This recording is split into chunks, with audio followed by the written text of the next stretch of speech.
Hello guys, magandang umaga sa inyong lahat. So ito po ulit si JR Doria TV. Ikot po muna tayo dito sa Arroceros Forest Park. Ito po muna natin unahin. So ito po yung paligid ng Arroceros Park. Ayan, meron na po tayo dito, may mga tindahan na po.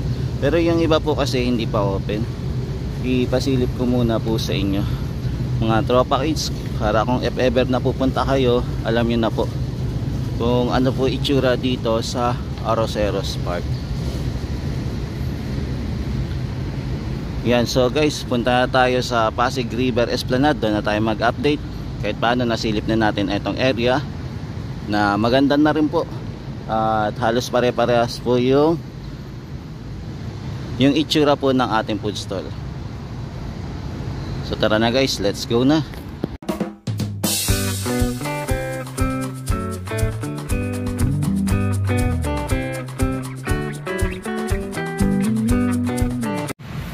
Ito po yung itsura ng ating Arroceros Park mga guys. Yung Arroceros Park natin ay open na po hanggang alas 12 ng gabi.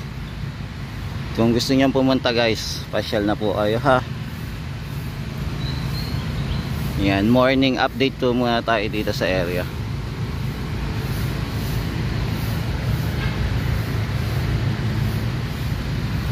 Diba, maganda po yung Arroceros Park. Kaya pasyal na po kayo mga tropa sa. Yan, i-tour ko muna kayo ng konti dito para makita nyo naman. Ito, magiging connected na po ito sa Pasig River Esplanade. So open po ito hanggang 12 AM po. Pwede na po kayong tumambay dito pag gabi mga tropa kids. So ito muna yung quick tour natin dito sa Pasig Arroceros Forest Park. Yan, dito po pala guys, pala sila ngayon, nagpa-flashing. So naglilinis po sila. Ito po yung ginagawa nila. Yan, medyo hindi tayo makaka-access sa taas. So hanggang dito lang po muna tayo. Yan, so good morning sa inyo guys. Ito po ulit si JR Doria TV. Nag-iikot na naman po dito sa Pasig River Esplanade. Samahan nyo po muna ako ha. Mag-ikot-ikot muna tayo mga tropa kids. Ngayong araw ng October 17, 2025. Yan, panibagong update na naman tayo mga tropa kids ha. Yan, samahan nyo po muna ako ulit. Busy po sila dito mga kababayan. Nagpa-flashing po sila. Yan, ito po yung ginagawa nila pagka morning. Tapos mapapansin din po pala natin, ito pong area dito, pininturahan na din pala, no? Bagong pintura na dito sa area. Yan, pininturahan na nila.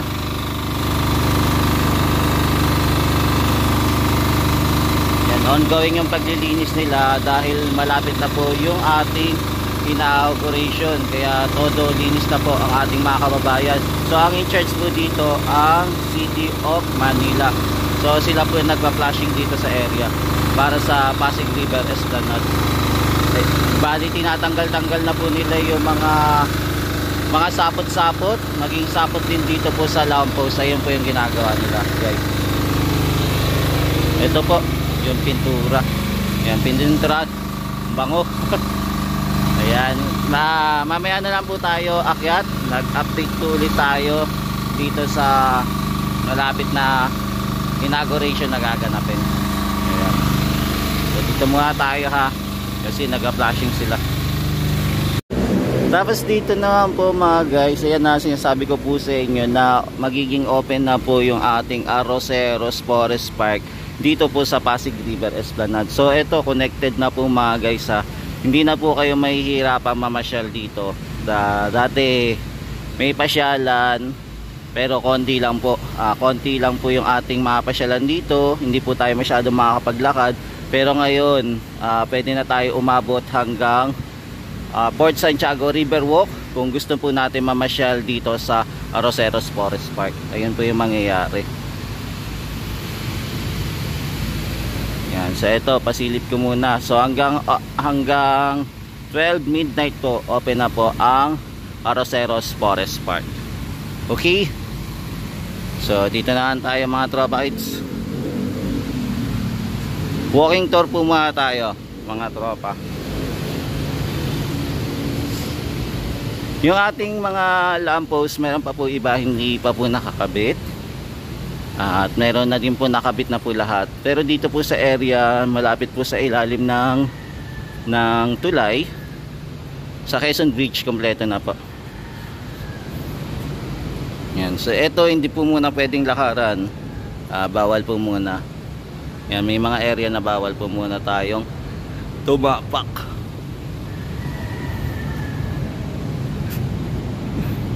Yan, ikot pa tayo. Yan, dito naman po mga tropa kids, mapapansin nyo po, maaliwalas na dito sa area, no? Malinis na. Tapos yung ating mga puno din natanggal na rin.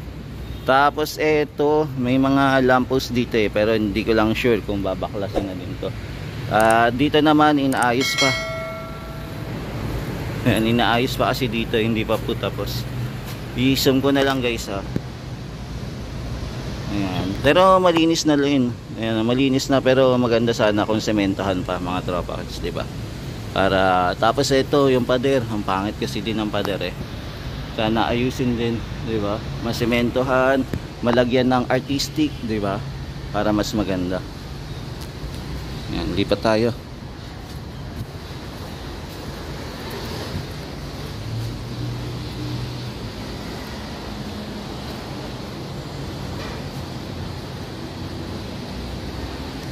Tapos dito naman po pala tayo sa area, malapit naman po sa Loton Ferry Station. Mayroon din po palang ginagawa dito. Tapos naglagay din po pala sila ng plant box.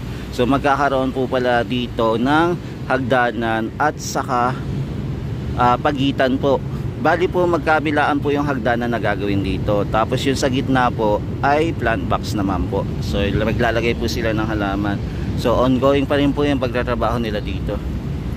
Ayan mga tropa kids, di ba? So ito po yung ginagawa nila. Medyo hindi pa po tapos pero konti na lang mga tropa kids at matatapos na rin, di ba? Tapos yung mga excess na lupa dito, ilalagay na lang po muna dito. Di ba? Ayan po ang mangyayari. Tapos meron pa rin po tayong para sa PWD na pwedeng daanan.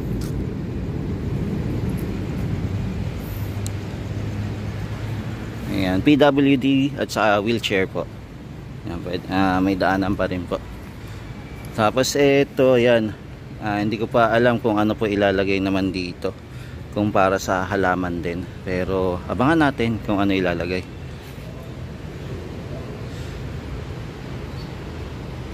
Ayan, ikot pa tayo mga tropa sa sili pa tayo dito sa magandang Pasig River Esplanade.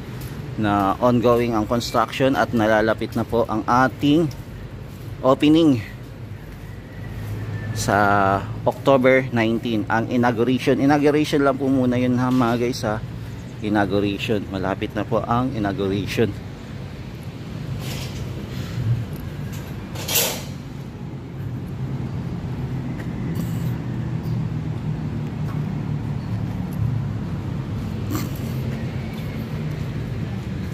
Tapos ayan, naglagay na din po sila ng picture ng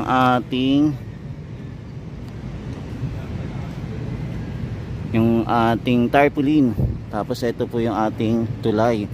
Saka yung isa pa pong tulay. Kaya lang hindi pa po tapos Pero iba yung design niya dito, no? Parang open.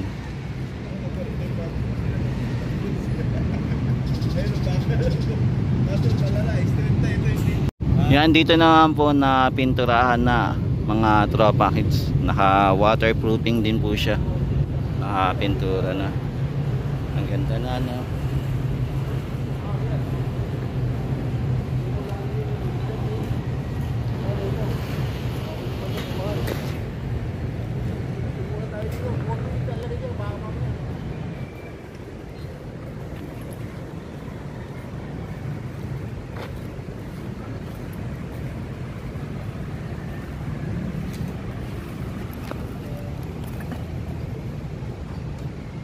Yan, hindi na tayo makakapasok sa loob kasi basa pa po yung pintura at saka po kailangan maging makintab na rin po siya para pag dumaan ng Pangulo hindi po pangit.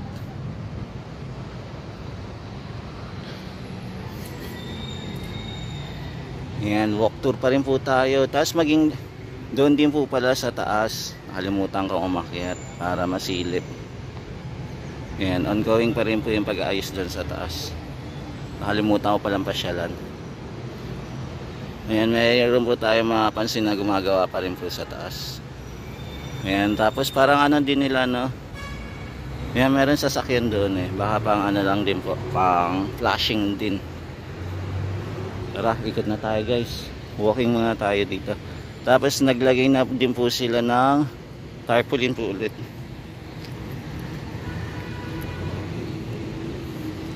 Ayan, binago nila yung tarpaulin. Hindi na po nilagay nila yung picture ng ating mga kababayan. Hindi na po nila nilagay. At yung beautification na lang po ng Pasig River Esplanade yung nilagay. Yan, ito po yung ating picture mga tropa kitsa, para makita nyo lang po kung ano itsura. Yan, para may idea lang po ay sa magandang pasyalan. Ayan, meron po pala malaking ano, no, kapihan na ilalagay. Yan, ganda nya, di ba?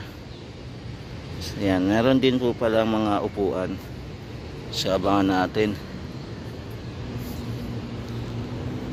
Yan, ikot muna tayo mga tropa kids dito ulit sa morning update ng Pasig River Esplanade. Ayan, everyone is happy na po. Everyone is waiting. Nakapasyal po dito sa Pasig River Esplanade. Yan, buo na din po, no? Buo na, nalagyan na. Mukhang nilagay ito kagabi. Tinapos na nila. Hindi na sila nagpaawat. Kailangan na tapusin. Ayan, buo na na-cover hanggang dulo na po, nakoberan na.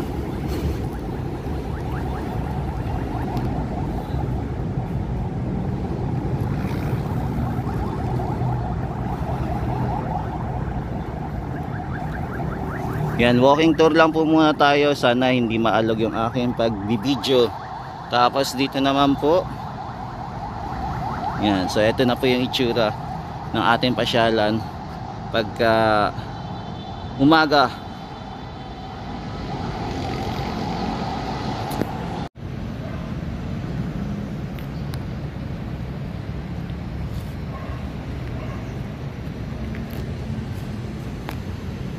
Yan, punta naman po tayo dito sa ilalim naman ng tulay. Dito yung floating bridge. Dito naman po tayo silip.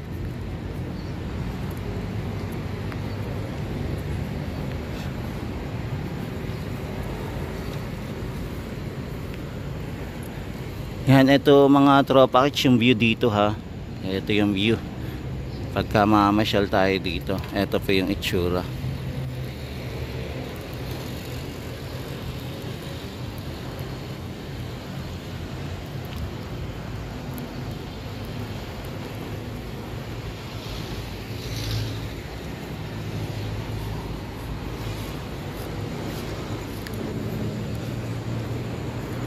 Ngayon yung hagdanan naman po natin dito hindi pa tapos. Mukhang uunahin po ata nila yung doon sa kabila mga tropa hits. Pero check natin kung ano pala ngayon eh, is Friday. So meron pang isang araw pa para magtrabaho sila para matapos dito.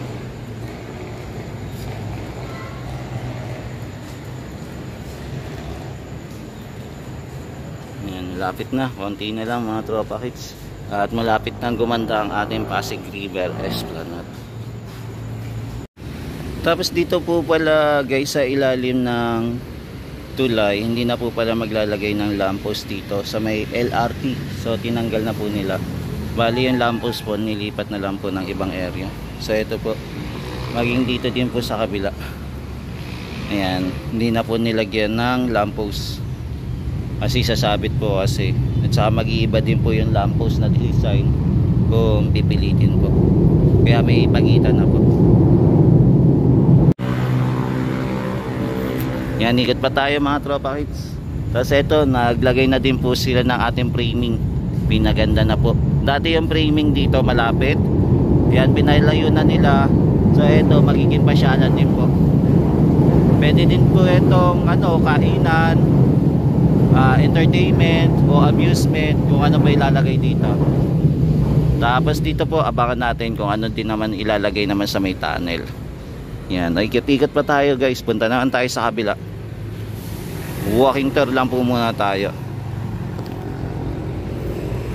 Dito maglalagay po sila ng yung plant box pero steel. Ayan o, steel frame yung lalagay nila.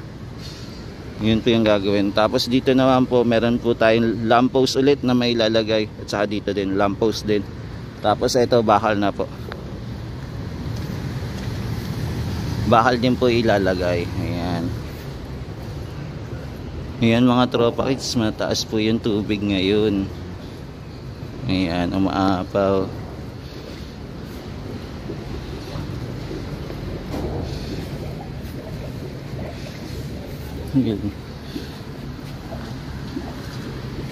Ayan, lipat tayo mga tropa kids. Ayan, walking tour tayo dito sa pasyalan pa rin. Nandito naman po tayo sa Manila Central Post Office naman. Dito naman po tayo mag-update mga tropa kids. Sisilip-silip ng paligid. Ayan guys, medyo mataas po yung ating Ilog Pasig ngayon. Na mukhang high tide po mga tropa. High tide ang Ilog Pasig.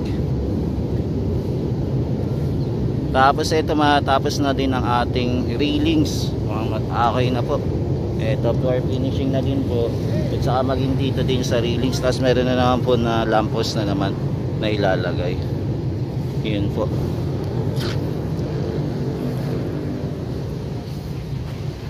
Yan. Tapos dito din po oh. Ayan, pinaganda na din po dito mga tropa hits. Maganda na rin. Tapos silip naman po muna tayo dito naman. Yan, dito tayo silip po muna. Ito yung ating mini garden. Yan, ito po yung mini garden natin na pinaganda na. Okay na din po yung ating ano dito, baluster. At may railings na din. Meron na din para po sa pailaw. Maging dito din po meron na rin. Ayan, tapos yung mga kababayan natin naglilinis pa rin dito sa area. Ayan, matatapos na din po, malinis na no? Ayan, tinatanggal lang po nila yung excess na tubig dito. Ayan, ikutin natin to mga tropa kids.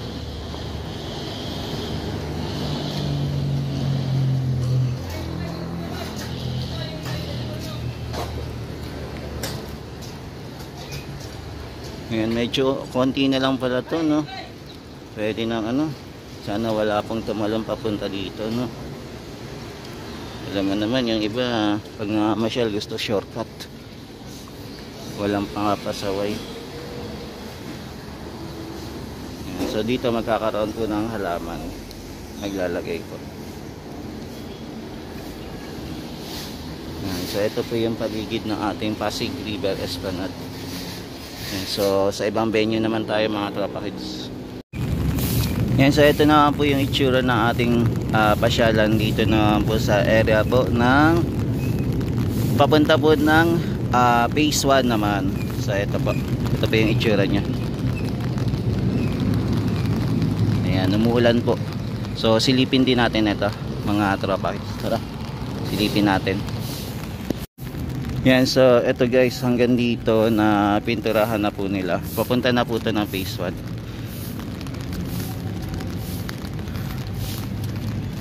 1. Yan, para makita lang po natin kung ano itsura mga guys bago tayo magtapos ng vlog. Dito all out kulay pula na siya. Yan, may mga pailaw din pala dito silang linagay no. Naglagay na din pala sila ng pailaw dito. Try ko nga pumunta dito mamayang gabi kung ano itsura. Yan, so ito po bagong pintura na po yung ating phase 1. Yan, ito po yung itsura nya. Tapos naglagay po sila ng palamuti dito.